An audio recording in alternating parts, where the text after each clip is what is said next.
आंतरराष्ट्रीय ख्यातीचे doctor BS Bhosale यांचं आशा होमिओपॅथिक क्लिनिक, आजाराच्या मुळाशी पोहोचणारी आधुनिक उपचार पद्धत। निराश होताय कशासाठी?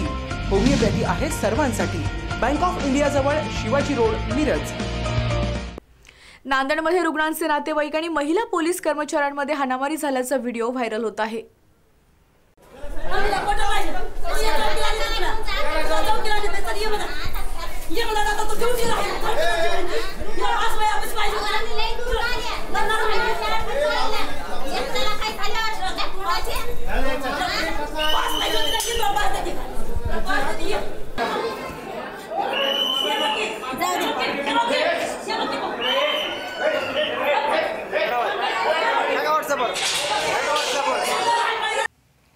नांदेडमध्ये रुग्णाचे नातेवाईक आणि महिला पोलीस कर्मचाऱ्यांमध्ये हाणामारीची घटना घडली।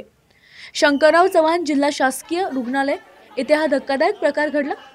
रुग्णाला भेटण्यासाठी गेलेल्या नातेवाईकांना रुग्णालयात जाण्याच्या कारणावरून संबंधित रुग्णाच्या नातेवाईक महिला आणि महिला पोलीस कर्मचारी ज्योती कांबळे यांच्याशी कडाक्याचं भांडण झालं। या भांडणाचं पर्यावसन हाणामारीत झालं। घटनेने काही काळ तणावाचे वातावरण निर्माण झाले। तब्बल 1 तास हा प्रकार चालू होता। दरम्यान या हाणामारीचा व्हिडिओ व्हायरल झाला। या हाणामारी प्रकरणात महिला पोलीस कर्मचारी ज्योती कांबळे यांनी दिलेल्या तक्रारीवरून संबंधित महिलेविरुद्ध शासकीय कामात अडथळा निर्माण केल्याचा गुन्हा ग्रामीण पोलीस ठाण्यात दाखल करण्यात आला आहे।